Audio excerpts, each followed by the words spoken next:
Okay, hello everybody. Sorry, I was just trying to identify where the guest speaker is. So he's actually joining us from Thailand. So it might be a little bit trickier possibly for him to join, but he will be joining. I have been in touch with him today. So can everyone see the slides okay? Yes, we can see them perfectly. Okay, excellent. So welcome everyone, and thank you very much for joining today. So I'm going to be talking you through my research into the educational experiences of young refugees in Bangkok, Thailand. So my name is Rebecca Warren, and I'm a senior lecturer in health and social care at London Metropolitan University. So I'm going to start by reading a small piece by one of the participants in the research.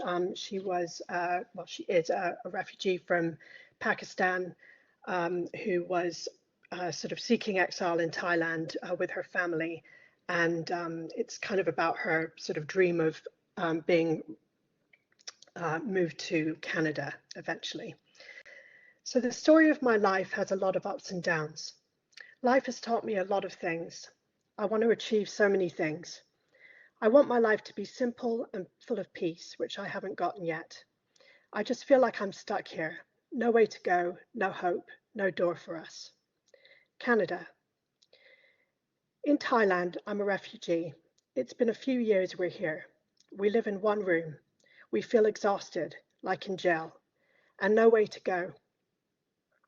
But still we all pray and hope to go to a third country to have freedom there. I know that day will come and we'll be in Canada. We'll have a big house, celebrating Christmas together and playing with snow with peace and freedom.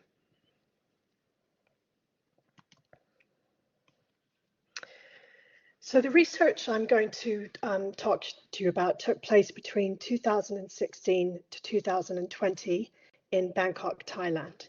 So I was a teacher in Bangkok at the time, working for the British Council, and I volunteered for a Saturday school for young refugees who were mainly from Vietnam, Sri Lanka, and Sudan. The aim of the research was to capture the educational needs, experiences, aspirations, and perspectives of young refugees living in extended exile in Bangkok. The research was ethnographically inspired and involved semi-structured interviews and 2 visual narrative projects. 60 participants were involved in the research from Vietnam, Pakistan, Sri Lanka, Sudan, Iraq, and Somalia. So they're all children, young people, parents, and professionals. And Hmong, Punjabi, Urdu, Arabic, and Tamil interpreters were also involved. So in terms of the socio-political context for refugees in Thailand, so Bangkok has a recorded population of 6,000 refugees. This was according to 2019. So a lot of the statistics in this research are kind of pre-COVID.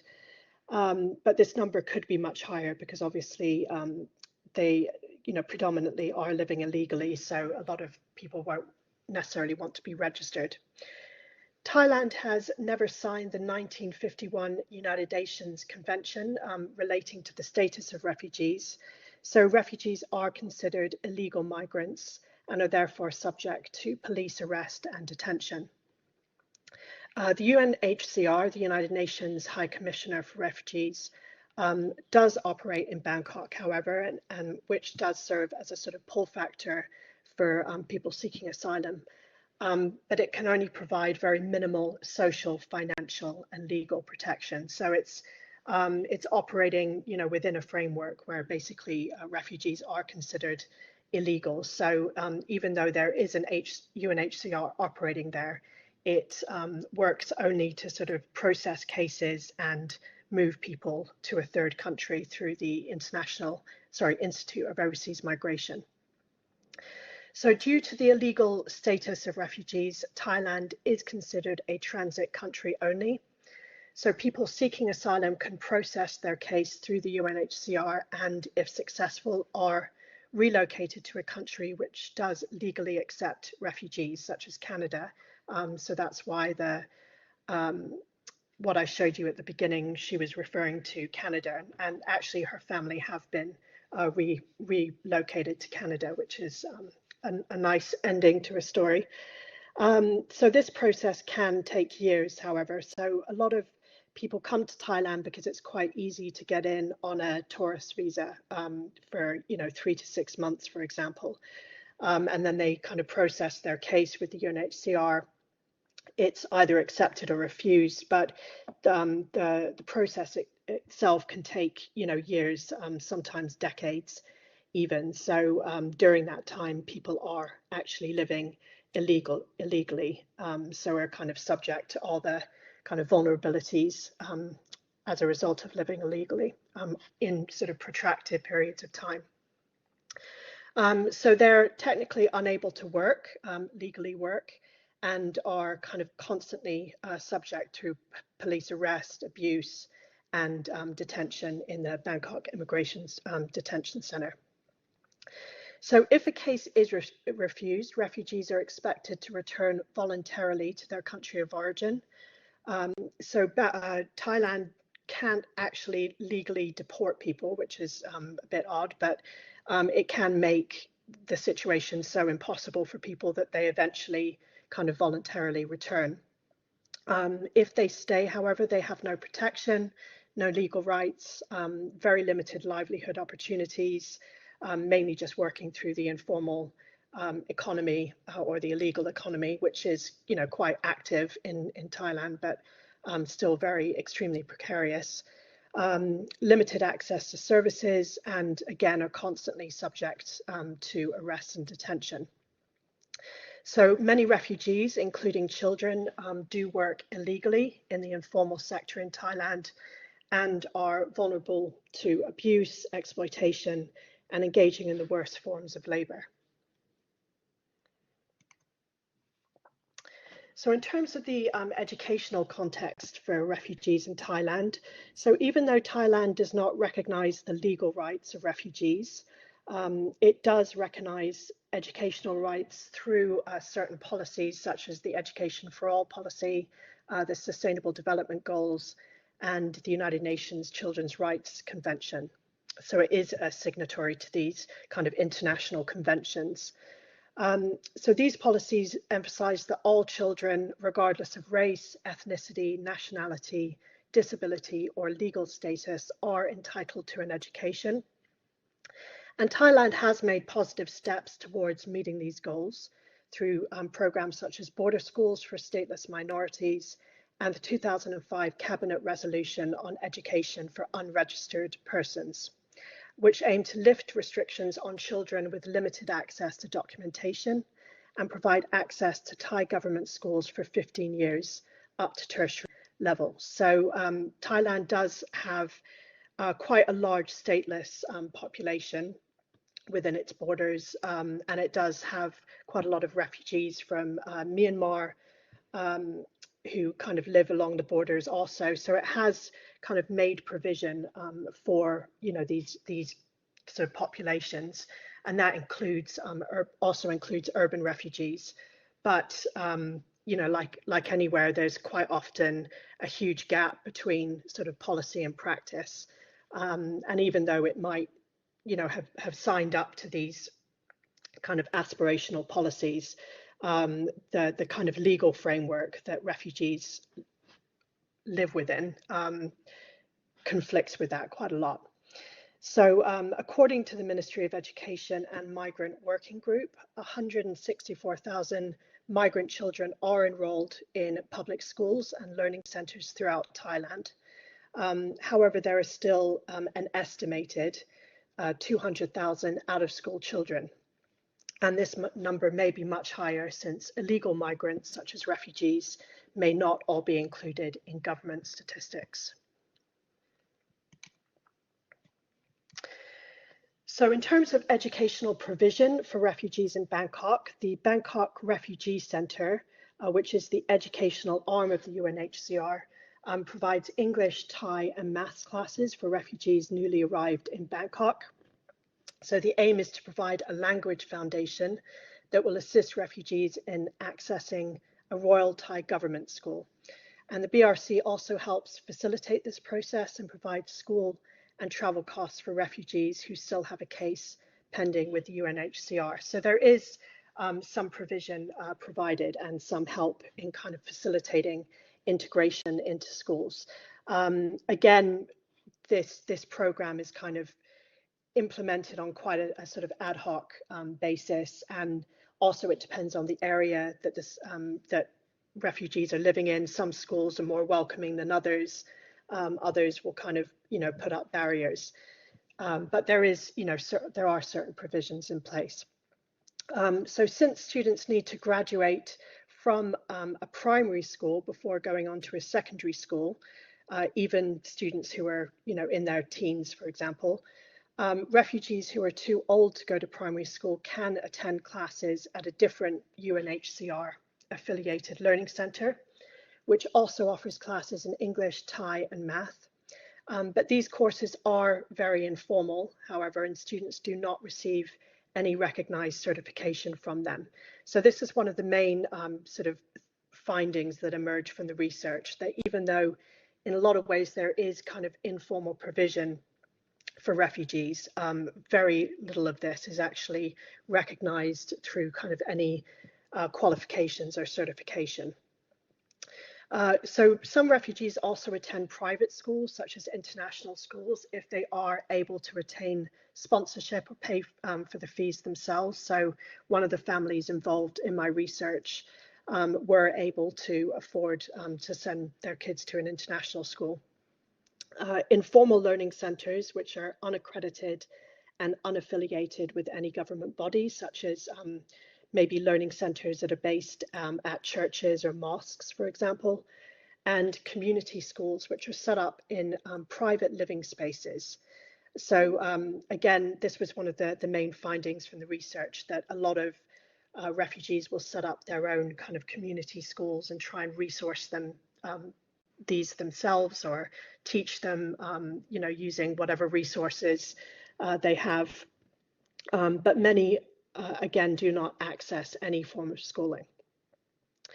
So in the next slides, I'll talk you through the research methods that I used and some of the key findings that emerged. So I carried out semi-structured interviews with 53 participants. So these were individuals and focus groups made up of young people, parents and professionals working with refugees in Bangkok. So the interviews explored themes such as backgrounds, so educational backgrounds, as well as cultural backgrounds, for example, access to school, the types of schools that the participants attended, the curriculums that they kind of accessed and learned through, their kind of teachers, experiences of their teachers, their social lives, extracurricular activities that they engaged in, and their aspirations. So interpreters were significantly involved in the research, and each interview lasted from approximately 30 to 90 minutes. So depending on, in a way, how well I knew the participants, some I knew quite well through volunteering with them. So these interviews tended to last longer, possibly because they trusted me more, so they felt that they could kind of open up a little bit more.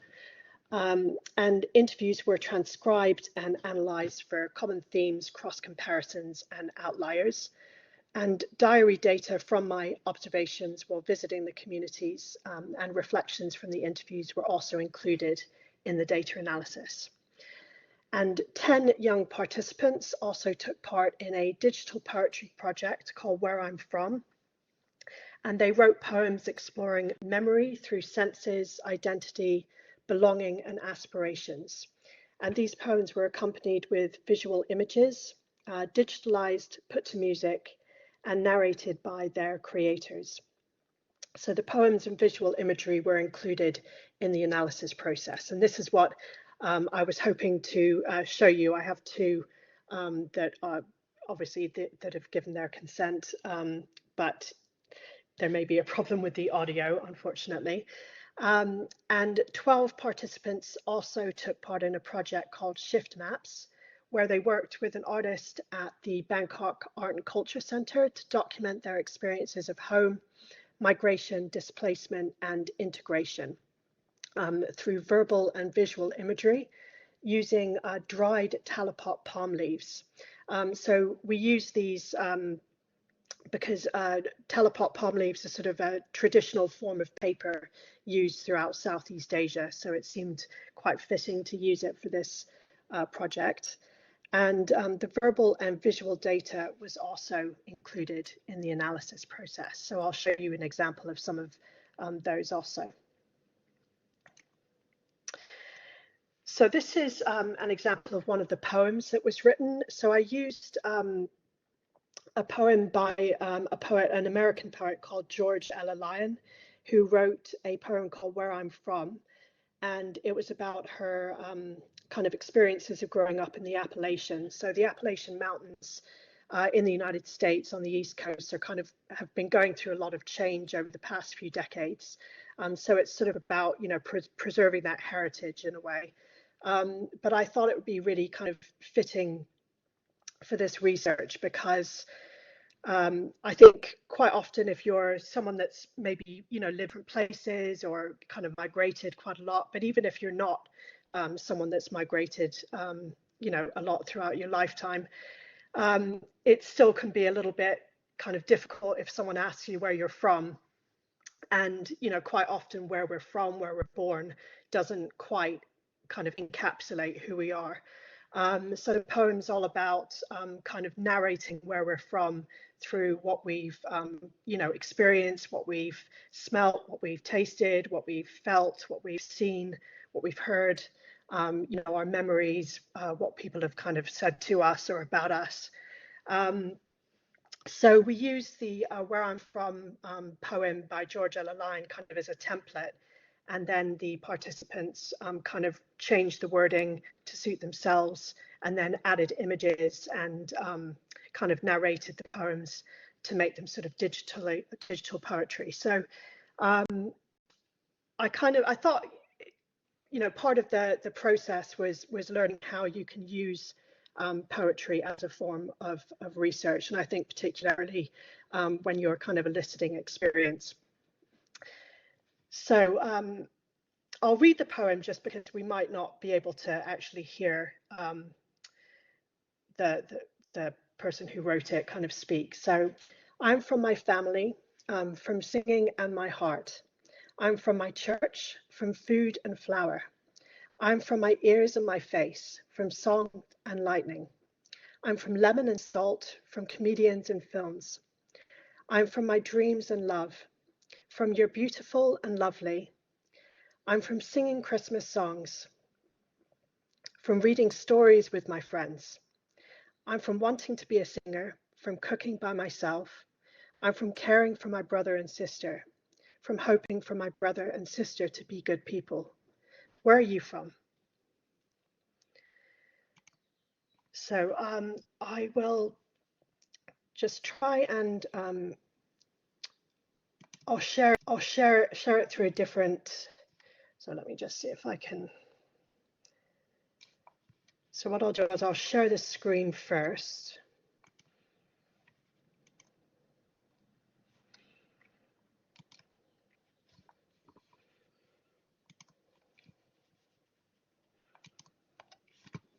Okay, can you see that? Yes, we can see the photograph of the girl with her family. Okay, great. So I'll play it. So unfortunately, I don't think you'll be able to hear it, which is very sad. But so I'll just show you the images.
Okay, so I'll show you one more. I forgot that they're subtitled actually, so that helps. So just to give you a quick sort of explanation about Rose, who wrote that poem. So she's from Vietnam, but she is uh, from a kind of ethnic minority called in Vietnam and all over Southeast Asia, really well, particularly Vietnam, Laos, and Thailand and southern China, called the Hmong. And the Hmong have kind of experienced really centuries of persecution, starting under the kind of Han Dynasty in China. So they migrated down to kind of northern Vietnam, Thailand, and Laos, and live sort of tend to live high up in the mountains. Um, there was kind of some involvement in the secret war in Laos and in Vietnam, which has made kind of their situation quite difficult in those countries. And they experienced a lot of kind of discrimination over kind of access to employment, education, land, and quite a lot of them experienced religious uh, persecution also. Um, so Rose is still living in Bangkok with her family at the moment. So I'll show you one more poem, and this is um, by Nikshan, who is Tamil from Sri Lanka. And so, yeah, as you know, Sri Lanka experienced a 30-year civil war, which and the Tamils are still under kind of heavy military surveillance in Sri Lanka. Also experience a lot of discrimination in terms of accessing education and employment and kind of basic rights. So Nick Sean was living in Bangkok with his family, and he actually was one of the few teenagers who I interviewed who did actually go to a Thai primary school. So you might see pictures of him, in a school uniform, but with children who look quite young, a lot younger than him. He was a very kind of, well, he is a very positive young person, always trying to kind of, look after his family, look on the bright side of things, look for opportunities and everything. And he sort of talked about his experience at school quite highly, actually. He said that because he was older, the teachers gave him quite a lot of responsibility. So he almost became sort of a teacher's assistant, which gave him quite a lot of respect with the other students. And he liked it because he was able to learn Thai pretty much fluently, so was able to help his family in that way. So,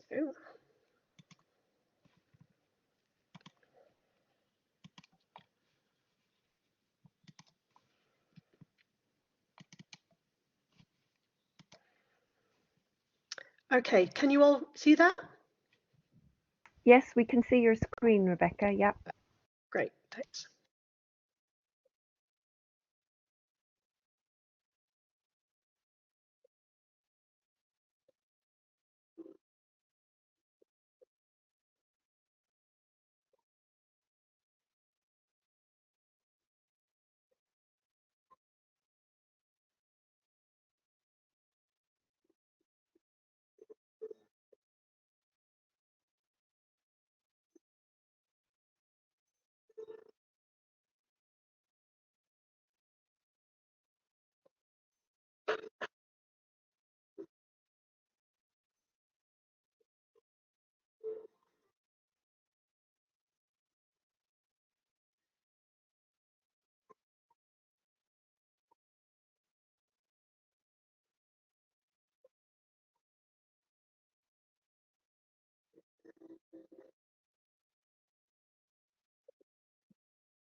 Okay, so yeah, unfortunately you couldn't hear that, but luckily it was subtitled. So one of so some of these poems were actually shown at an event at Bangkok Art and Cultural Centre. And I remember someone from the audience coming and talking to me and saying, but, you know, why do they look so happy? They're refugees. And I thought it was, you know, I could understand what the person was saying, but I think one of the ideas behind these was because, you know, people don't always want to be associated with their kind of immigration status. People don't always want to be classified by that. And you know, I think part of this experience was to give the participants an opportunity to kind of present themselves in whatever way they wanted. And you know, this kind of shows that young people are the same, you know, wherever they are. They all want the same things. They all look for the same sort of meaning in life in a way. Well, obviously not all the same, but and it was also just a fun kind of project for the participants to be involved in. So I'll just go back to sharing.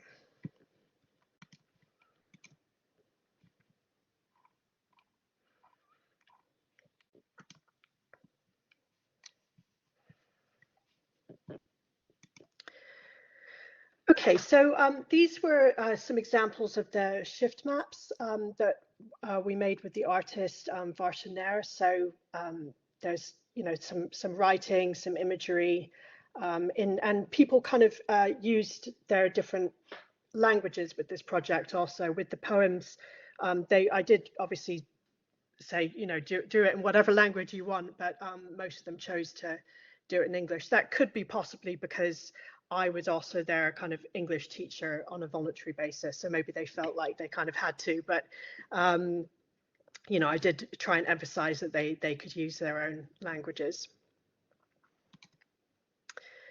So this is some of the sort of practice materials and images. So this is someone coming from Pakistan, where they were kind of labeled as a blasphemer to Thailand. So most of the refugees from Pakistan were kind of escaping religious persecution. So a lot of them, so most of them belonged to the Christian or the Muslim Ahmadi faith. This was by one of the Hmong participants, just talking about how he missed his farm in Vietnam. And he actually moved from Bangkok up to the north of Vietnam because he wanted to live a more kind of rural lifestyle.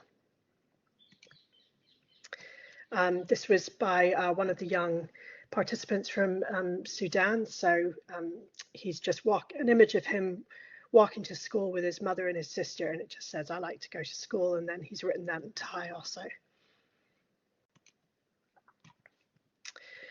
So from the research, 6 key themes were identified, and within these sub-themes. So some of these were, I sought out kind of purposefully because I needed, you know, I wanted to kind of elicit certain experiences, but some emerged quite strongly from the data. So I didn't necessarily kind of seek them out.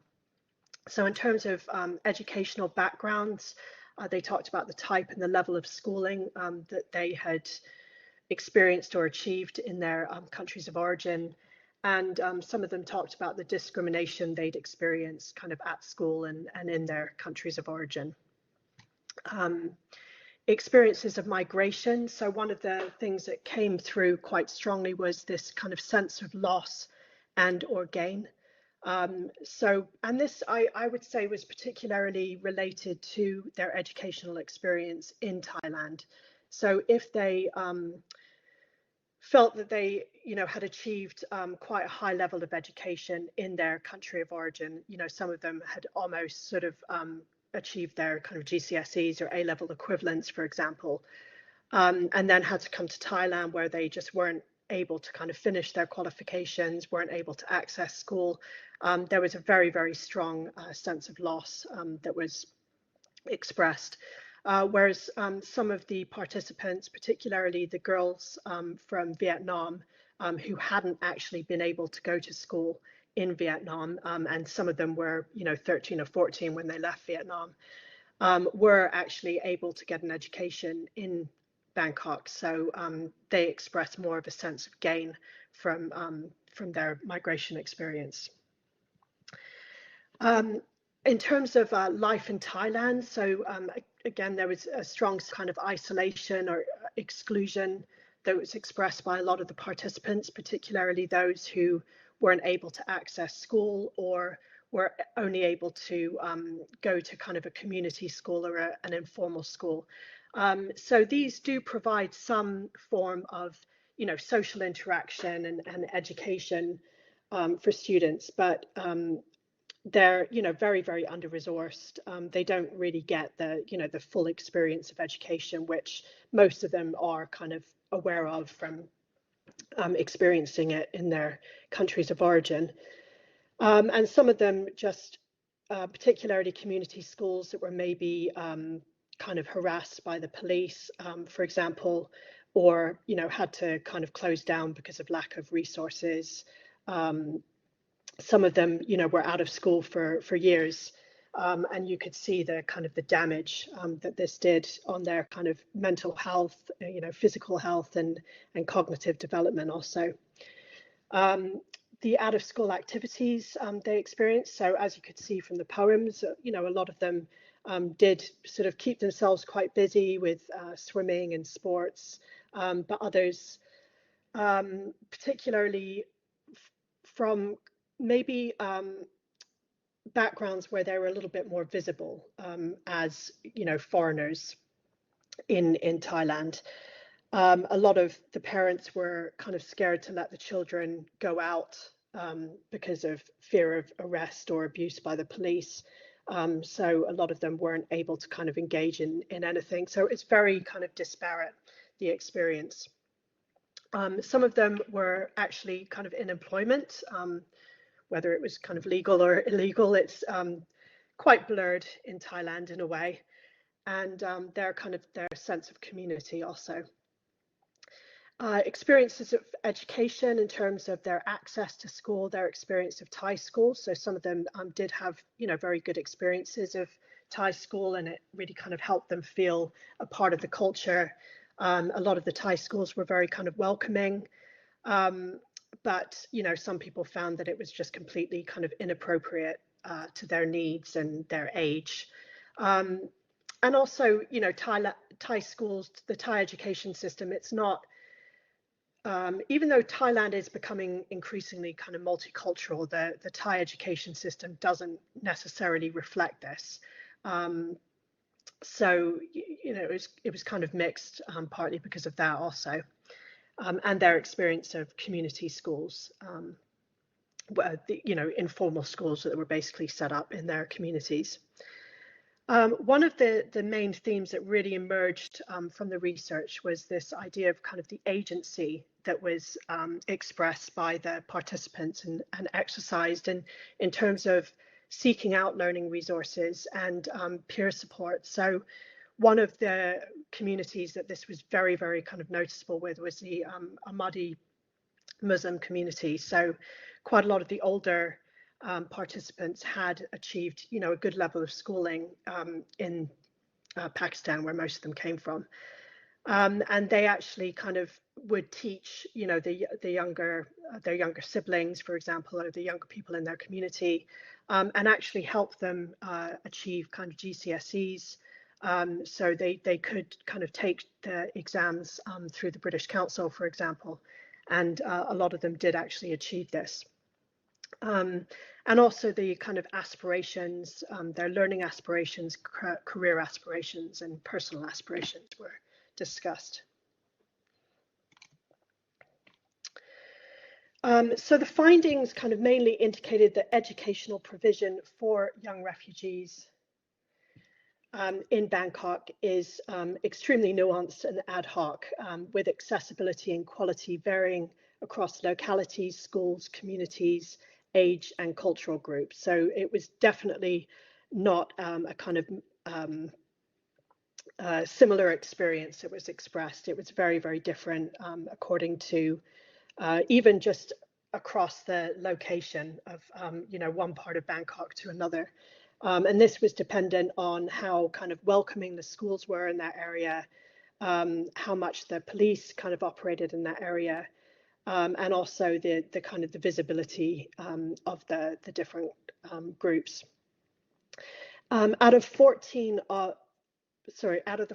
Vietnamese ethnic Hmong young refugees who had been in Bangkok for over 6 months, 11 had accessed Royal Thai government schools, and 2 had actually progressed onto secondary school. So this was obviously quite a good outcome for them. Only 2 out of the 19 young participants, however, from Pakistan had attended Thai school.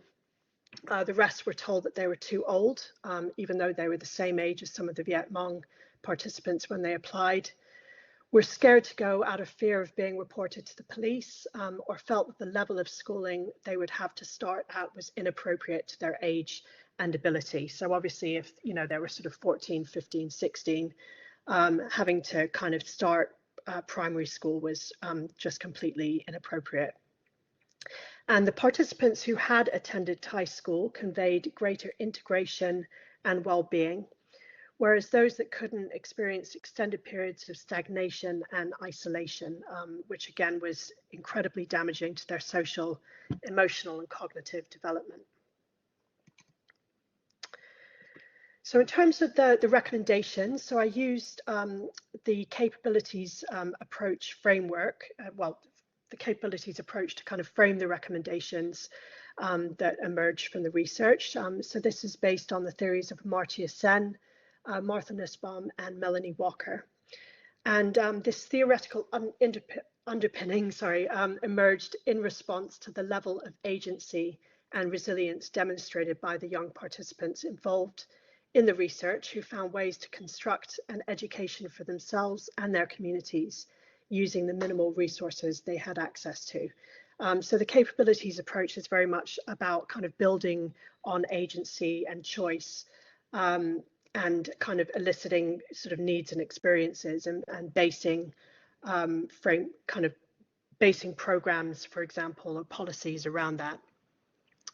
So Melanie Walker more recently has used it when researching the widening participation agenda in the UK. So for participants who are too old to attend Thai school or too advanced in their education to begin at a low level, so there were very limited options.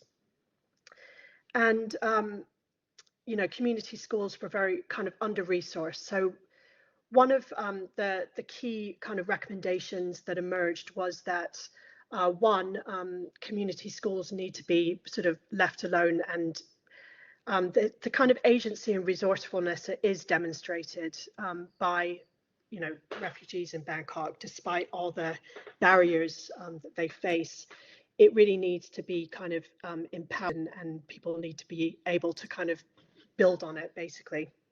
And one of the things that people need access to is recognized certification, because if they are going to be kind of moved to a third country, if they can actually seek legal protection in Thailand, then they need to be able to gain kind of qualifications that will be recognized in those third countries.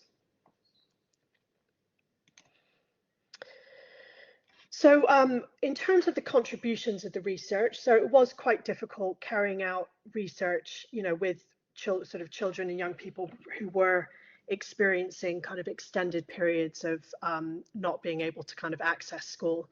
So I helped, it was a refugee himself actually, develop a curriculum for a learning center in Bangkok. So we called it the Creating Education Diversity, Aspiration and Resilience Learning Center, so CEDAR for short.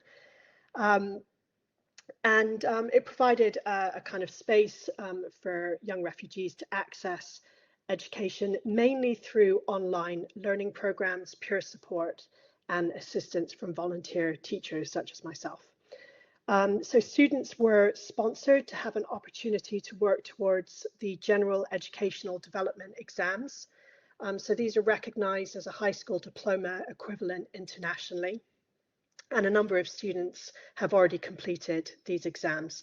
So the GED exams are kind of alternative education provision. They're used a lot in sort of community education programs. They're not perfect. They are quite sort of North American centric in that way, and obviously learning online provides, you know, a great deal of access to education for people living kind of in difficult situations like this. But again, you know, they don't have that kind of sort of educational experience that they might have in a more traditional school, for example. But also accessing the centre gave students access to kind of social programs, health education and psychological support through, you know, networking with external services. So again, school, you know, provides that space for young people to kind of access those other services that are so important for them. So some of the limitations of the research and the wider kind of implications of it. So in terms of limitations, obviously I was heavily dependent on interpreters and gatekeepers. So there was a risk of misinterpretation. I did have some of the transcript, the interviews kind of second checked, so double checked, but I couldn't do this with all of them. So, you know, that was a limitation, and also power dynamics in terms of, you know, I was quite dependent on gatekeepers. So, you know, these provided me access to different communities, but they also had control over who I would kind of interview in that way. So there were some issues around that.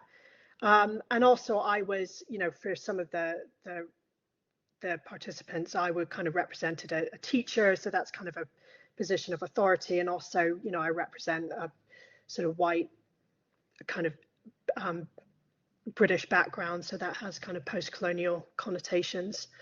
I felt that you know, the research had very limited impact due to the very kind of strict legal and policy restrictions in Thailand around refugees, and also due to my foreign status as a researcher. So there was a limit to what, you know, I could achieve in terms of the impact, which is partly why it's sort of helping to kind of set up the Cedar Learning Centre was so important for me. In terms of the implications, so I think it could make a contribution to approaches to working researching with children and young people, especially using poetry, and also in terms of ways of eliciting experience to construct approaches, curriculums, and educational policies that matter. So it's not necessarily just relevant to refugee education, but it's something that you know, is relevant to any kind of educational context, and it's something that I would like to continue doing as an educational researcher. So thank you very much. So if you'd like to get in touch, my email address is r.warren@londonmet.ac.uk. So these are some of the students at the Cedar Learning Centre. And I'm going to finish with a poem. So this is by one of the participants who was actually a parent in the research, who was from Sudan. So my name is Aswera. I'm from Sudan. I came from my country with my husband and kids 4 years ago. It was a long journey, took one day and many hours. I want to talk about my life in my country. I lived with my family. I miss my mother, father, brother, and grandmother. I miss her too much. I miss everything from my country. I miss to smile with my grandmother, when I talk with her, when I laugh with her, when I play with her hair. I miss her when she prayed and when we sit to eat together. I miss the sunshine every day and in the morning to drink tea together. And all over the world, we laugh together and have no problems. If we have a problem, we forget when a visitor knocks at the door and you open and welcome. You forget everything and drink coffee together. I miss the food my mother cooked. That taste is different. You cannot find it anywhere in the world because my mother cooked it. I miss her. I love her. So this leads quite nicely into Du's part of the presentation, who actually based a film on Aswara's family. So I'll hand you over to Ju. Thank you very much. Thank you very much, Rebecca. And before Dew starts, I just want to draw attention to time. It's almost 5 o'clock now. So I'm sure people are keen to probably ask some questions, and I know some people are having to leave at 5 o'clock.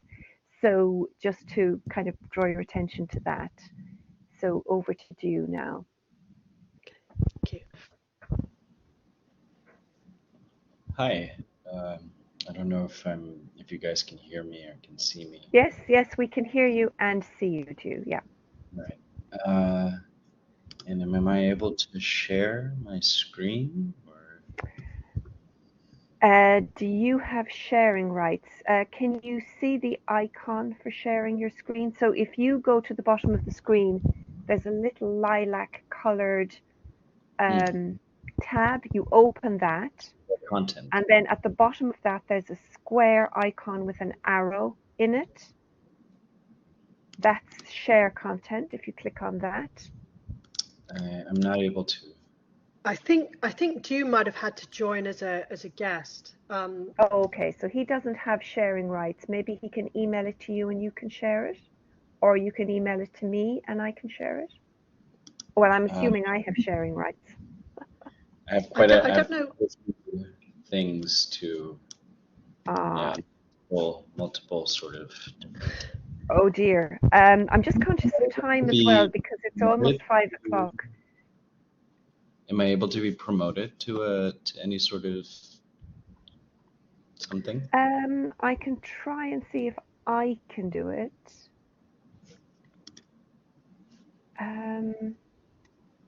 Oh, I can make you a presenter. How much time do you think you will need, Dew? Sorry, I thought we had more time actually. I would have shortened it. I thought we had until sort of 5:30 or 6, but yeah, but we need time for questions as well. Yeah. So how much time do you need for your presentation, Dew? I could try to be quick. I could try. Yeah. Okay, because it's 5 o'clock now. How much? Sorry? Last time I did this, I did it in 20 minutes. So. Oh, okay. Okay, well, we can have a go at 20 minutes. And if people need to leave, then, you know, we'll just, maybe if people have questions, they can type them in the chat before they go. Thank you. Okay, well, over to you, Dew. Thank you. So I'm sharing right now, but I'm not sure if it's. No, we can still just see you. So you need to, so you've pressed share content, have you? And you need to have your presentation open. And then when you share content, you should be able to just click straight into your presentation. It's not going through. So, Dew, we had a problem sharing media, which may affect you, considering your hours of ours is actually a film. So that could be part of the issue.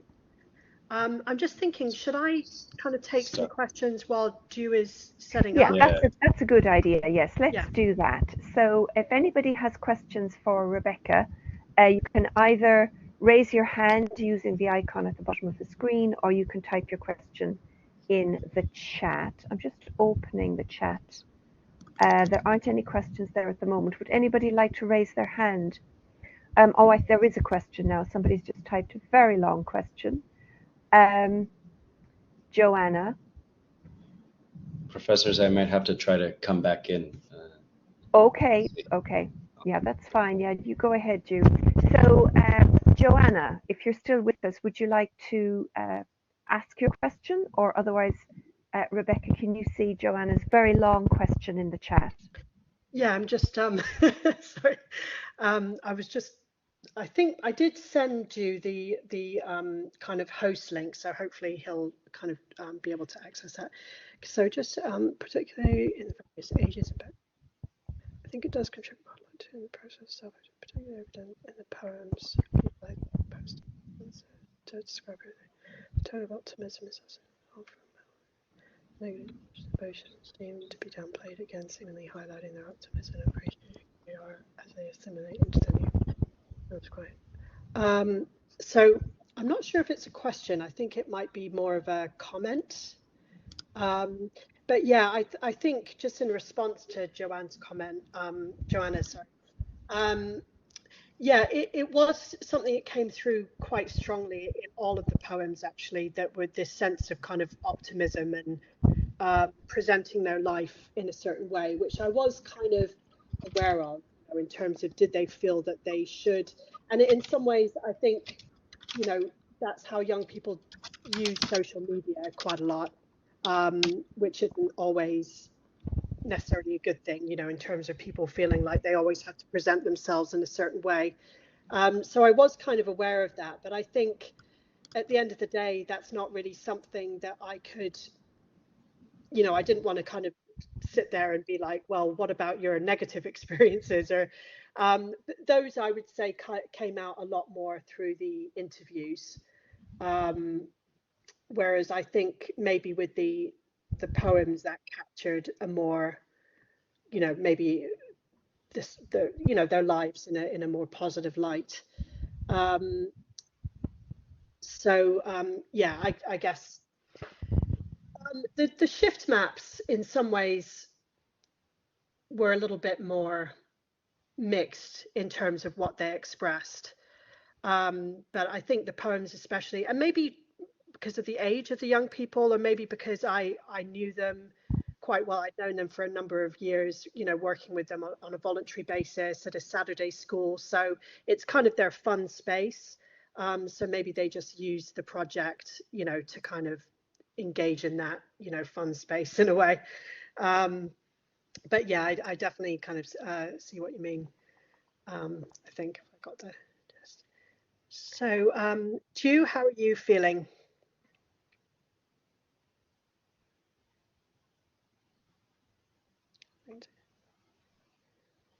Future, great. Thanks, Steph. Okay, we can see your screen, hours of hours. Do you want to try playing it and see if it would play? But we did have a problem earlier with playing sound. We could see pictures, but not sound.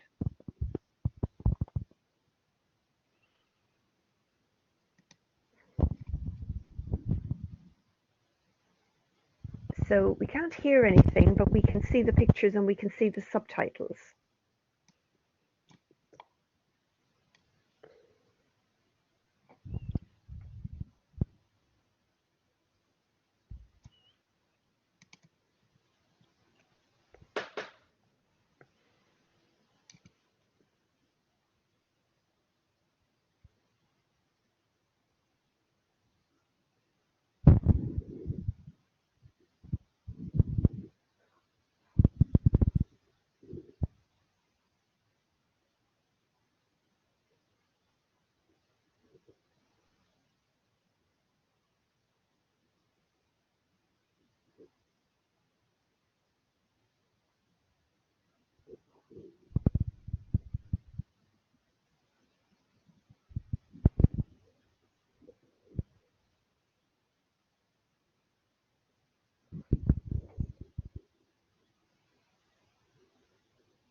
Drew, I'm not sure if you're muted or.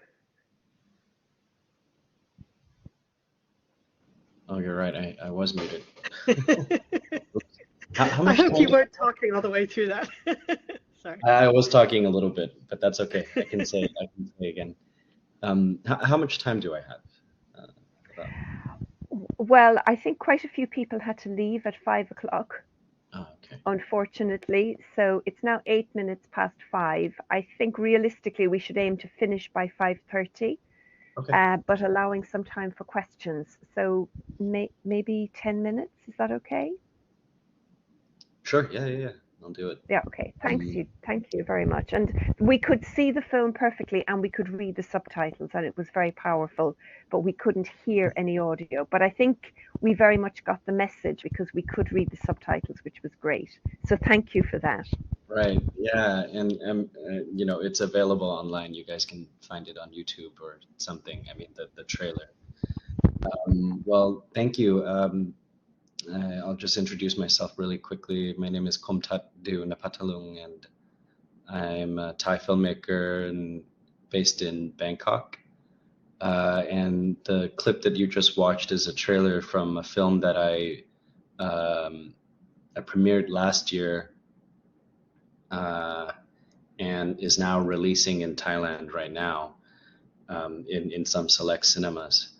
And it's a film about Aswara, actually, who you just heard about, her beautiful poem from Rebecca's presentation. Actually, many of the people that Rebecca had mentioned, Nikshan and Rose, they themselves are all very. I'm also very familiar with them as well because they are all from the same community as the family. The family depicted in my film, the Ibrahim family, which is the mother back there is Aswara, and the father Hashim, and the young kids Khalil, Amira, and Khalid. And it's a film that I had made. I spent 7 years of my life making this film. But filming was only just 2 years. Actually, the last 2 years that the Ibrahim family were in Bangkok. But in total, the Ibrahims, they ended up being in Thailand for 6 years. So I'll give you guys a little bit of a context of how the Ibrahim family ended up here in Thailand. It was in 2013 that I think politically in Khartoum, this was way before the civil war in Sudan. And, as things kind of happen, things snowball into a civil war. But back in 2013, politically in Khartoum, there were protests going on in the city. And it was with student demonstrators, young movements, young people's movements against, of course, the military regime in Sudan. And just because the family kind of sort of ended up getting caught in between, where Hashim. One day he told me that one day that the military, the soldiers came to his house and took his laptop, and they found Christianity iconography or Judaism iconography, and apparently that was enough grounds to put him in prison, because I think that the military regime kind of considered him as a sympathizer to the student movements and the youth movements. And so he was released on bail, but fearing for his life, Hashim and Aswara made like the very difficult and barely any time to think, any time to plan. They made a decision to take their family away from Sudan, and they initially wanted to go to Canada or Europe or Australia, but when you're in a position like that, you kind of just have to find the most accessible, the most appropriate choice for you and your family. So it just so happened that Thailand was cheaper. It was more accessible for them, for their situation. They knew they could get a visa quickly. They knew they could secure a flight quickly. And Thailand also is the headquarters for the UNHCR, the regional UNHCR. So they knew that they could apply for an asylum application once they got to Thailand. And they had thought that they would only be there for 6 months. But as these things tend to go, it ended up being 6 years. And luckily in the film, the family end up getting to, the family ending, this is kind of like I'm spoiling my own film, but the family in the film, in the end of the film, the family left Thailand and they have now been resettled in Toronto. They've been resettled since 2019. And they're there just outside of Toronto. They've been there for 5 years, and they now have a house. They now have a car.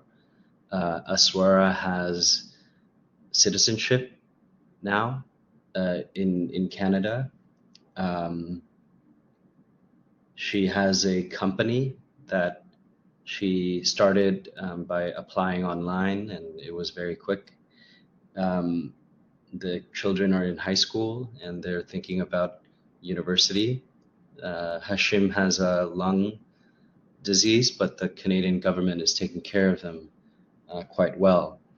And I'm mentioning all of this, even though it's outside of my film and you guys haven't seen the film. So I'm mentioning this because in the span of, 5 years, their life has progressed much faster and much further than it ever did here in Thailand, where in Thailand,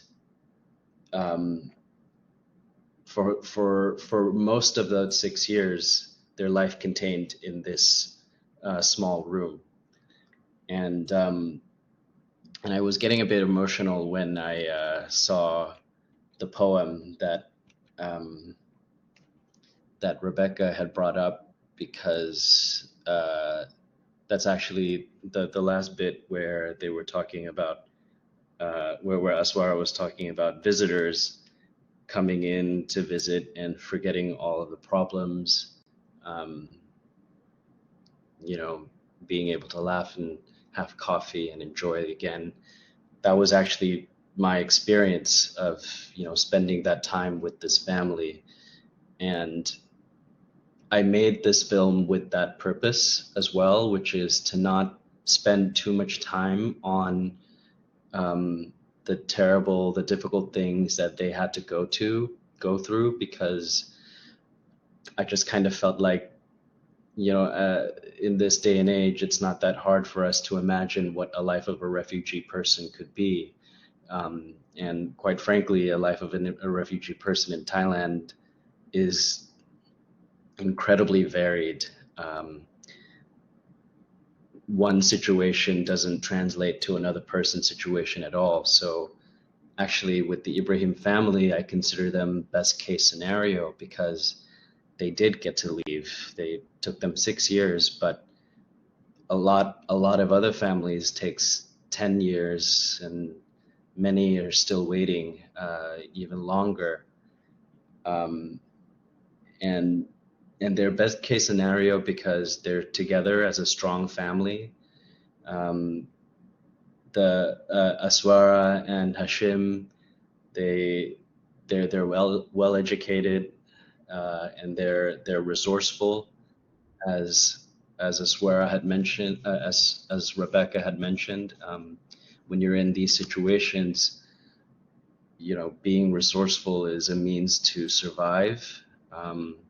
Without that, it's very hard to survive.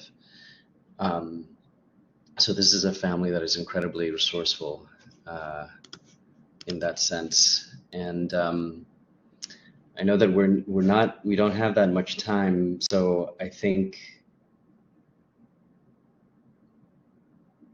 what I would like to just maybe talk about is what I'd learned over the period of making this film with them, which I'm trying to find the slide that I wrote that in. Okay. So I'll just kind of pause around here. The first half of the film actually just takes place mainly in this room with the family, and kind of shifts back and forth between my conversations with Aswara and my observations with Hashim and the children. And the reason that I sort of made this film, I actually didn't really intend on making this film. I intended on making a completely different film, which is actually about the Hmong Vietnamese community, the family there. And for the very reason that Rebecca was talking about, like their whole history of being displaced persons, even from the time of their migration from China to French colonialism in Vietnam, and then the American War as well. I had this big grand idea, but it was way too ambitious and it was too much. And I felt like I didn't want to make that as my first film. I wanted to make something that was more intimate and more personal, something that I could connect much closer and easier.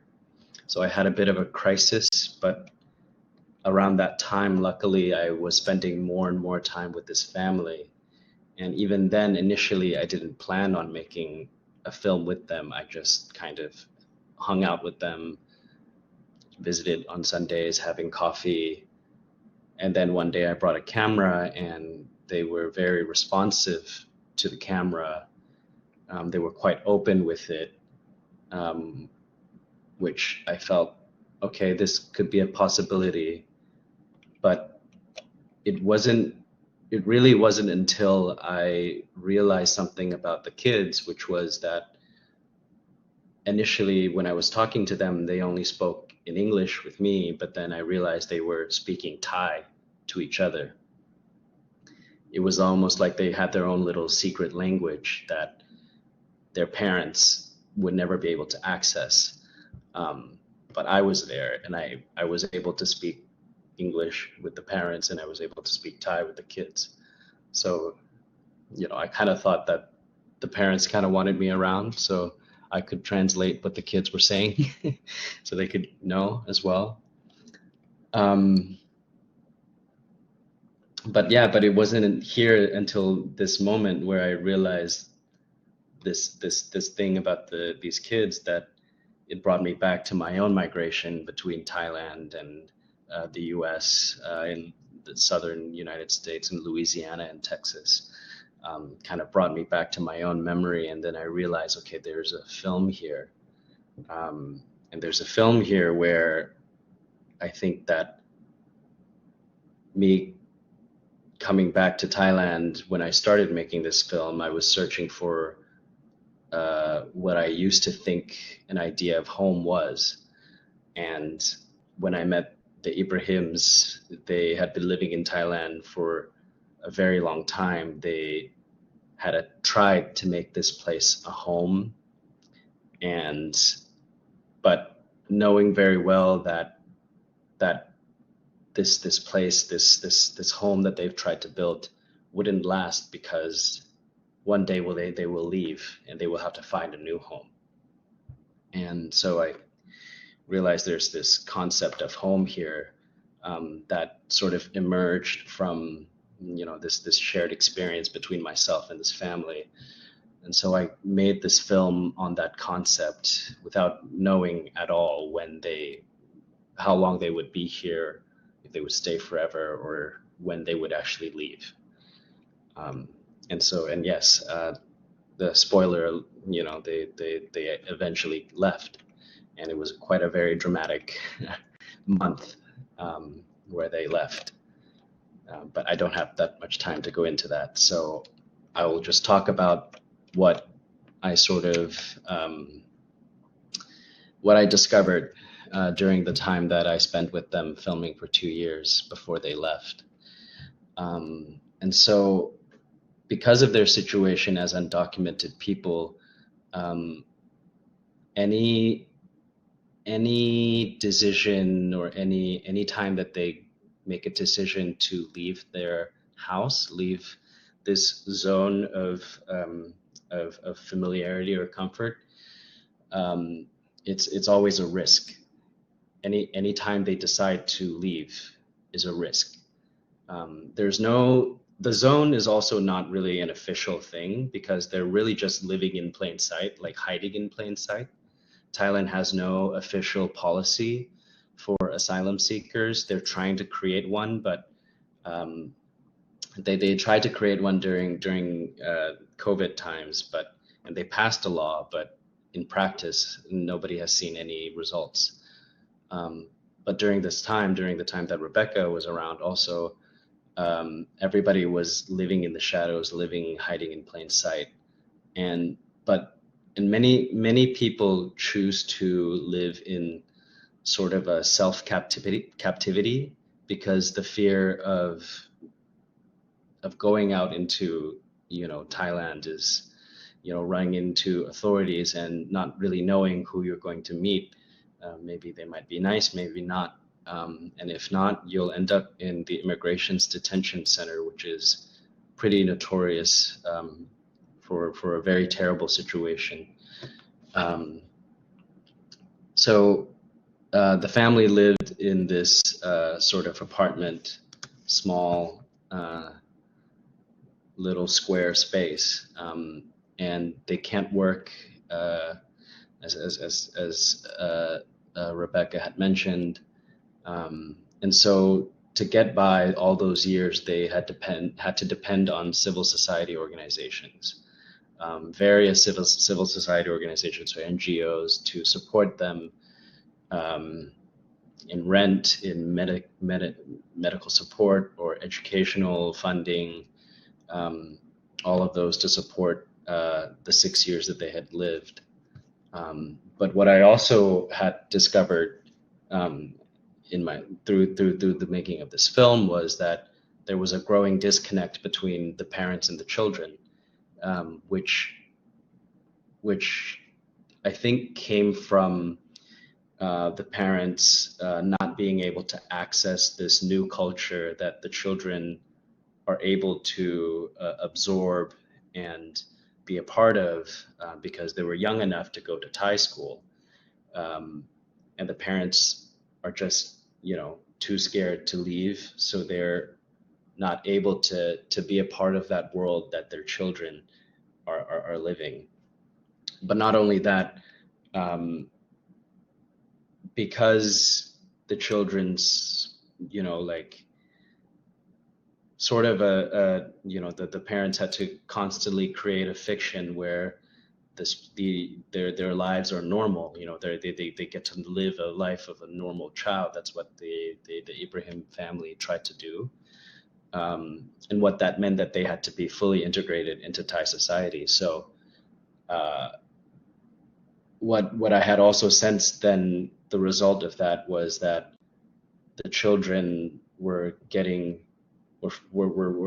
forgetting their old Sudanese and Arabic heritage.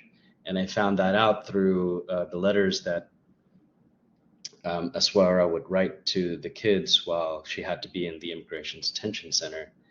I asked her, like, why were these letters written in English? Why not written in Arabic? And then she told me it's because that her kids, they can speak and they can listen, they can understand Arabic, but they can't read Arabic. So I thought that was interesting. I thought, like, did you write this so you wanted me to read it as well? And it wasn't really the case. It was the case because that was the language that, when she is in a different space, and that was the only way to communicate, English was the only way. So that was a very interesting thing that I had discovered through this experience. And I think there's a few more things that I think is worth mentioning before I finish this off, which is something that maybe, and I'm not sure how many people know, but Thailand is, so there's the UN conventions to protect refugee rights, and then the UN convention to protect children's rights. So like America, Thailand never signed the convention to protect refugee rights, but they did sign the convention to protect children's rights. So theoretically, every child in Thailand should be given the same rights as any, like, no matter what your background is, you should be given the same protections and the same rights in Thailand. In practice, that's really up to the institution or the authority that you kind of come up with. There's no enforcement to that. But what I've discovered, and this is something that I picked up on from Rebecca's presentation, which is that the younger you are, the more rights and protections that you're sort of entitled to. But as you get older, all of that sort of shrinks and gets smaller and smaller as you get older. And this goes for education as well. And I strongly feel that traditional ways of, education for people in these situations are incredibly limited. And having to be resourceful, as I mentioned, is a means to survive, and to think about the future in this situation, however limited that is. I think that's about it, because I think we need questions, right? Yeah. Yes, thank you very much. Very much, too. So that was so powerful, and that film was so beautiful. So we could, I think, experience the film because we could read the subtitles again. So even though we couldn't hear it, I think we felt the power of that film, and it was very absorbing, and such a powerful story as well, to think that this family spent 6 years in limbo, really, just stuck and not knowing that they would eventually leave, but having to just maintain a hope that at some point they would manage to establish themselves somewhere else.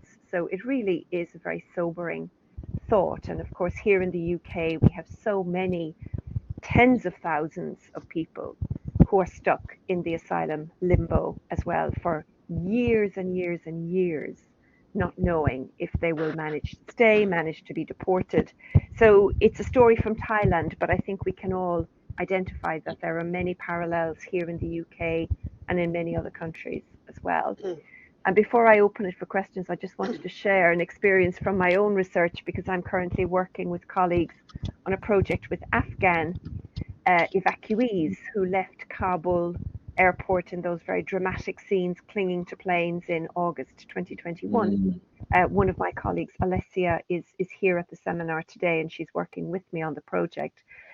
And I had a very strange experience last summer when I went to interview 2 Afghan parents who did not speak any English. They've been in London now since 2021, so at that point it was almost 3 years. And they were really quite lost, trying to cope with very strange and unfamiliar circumstances that they moved to very, very quickly. The evacuation was rapid. People had moved within like 48 hours. They'd gone from Kabul to London, so it was really fast. But what was kind of completely disconcerting was I was sitting in the sitting room with the interpreter Farzana talking to the parents through Farsi, and I could hear the three children upstairs talking to each other in strong London accents, like they had lived in London all their lives. And it was so surreal to think that the children, because if you are 5 or 6, 3 years is half your life. And so those children had already spent half their lives in London, spoke English fluently with London accents, and the parents did not speak any English at all. But I just remember that complete kind of contradiction, which very much echoes what you were describing, Ju, about the children speaking Thai and the parents not speaking Thai, and almost having this kind of parallel communication going on. I just wanted to share that experience because it's so similar. But I don't want to take up any more time. It's gone 5:30, so we've still got 12 people in the room, so we're doing well. But I really just want to hand over now to see if anybody has any questions. People are saying they can't unmute themselves. So what I can try to do is to there's a question for you there, for both of you, from Alessia, who is the PhD student working on the project I just mentioned. Maybe you'd like to respond to that while I see if I can find a way of unmuting people. If anybody wants to put their hand up, I'll try to unmute them.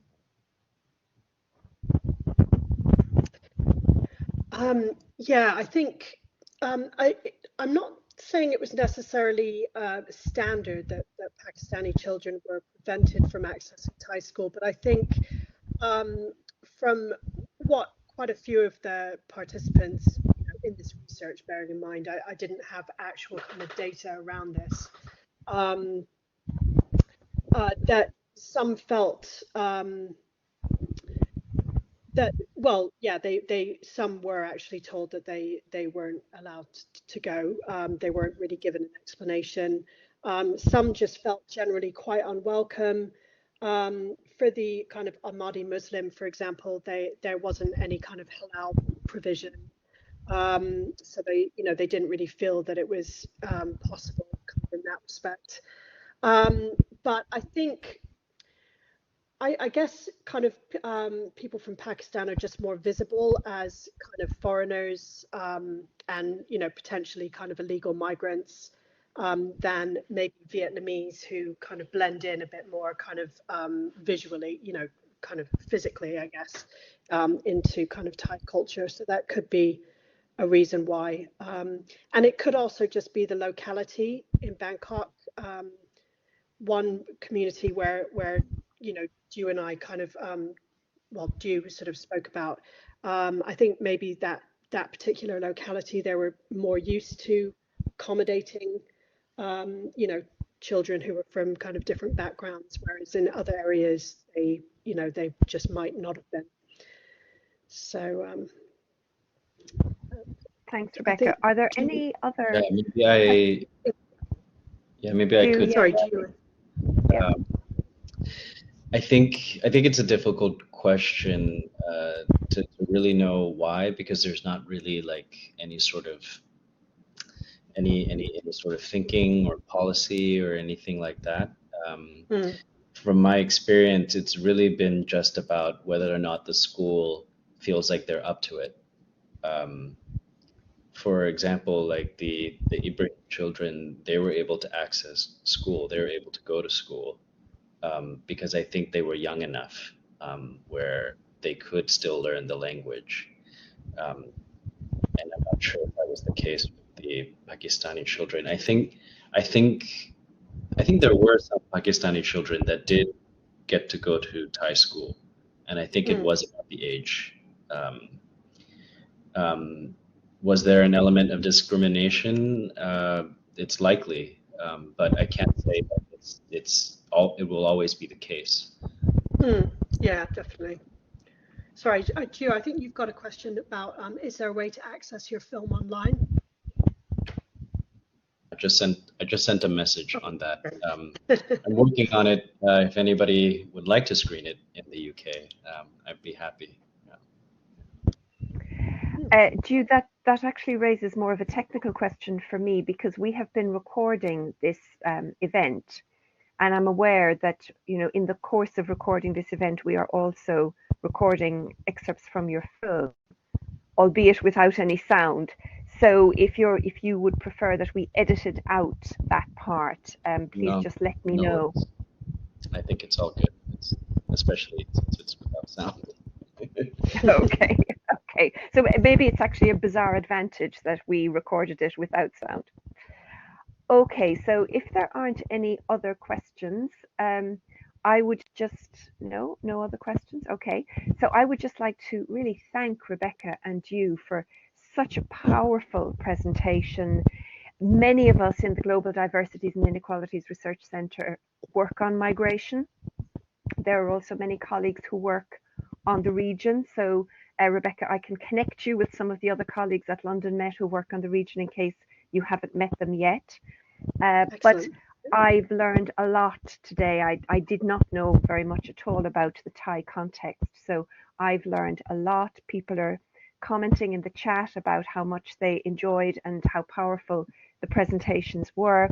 And yes, if there is a way that we can screen your film, Ju, I mean, that we'd be delighted to do that. So maybe, Rebecca, we can put our heads together and see if there is a way that we could find some outlet for Ju's film, because I think there'd be a lot of people in London who'd be very interested in seeing that. So Rebecca, why don't you and I have a conversation about that? And if anybody else in the audience has any thoughts about opportunities to screen the film, please do get in touch with Rebecca and she can pass on any suggestions to Ju.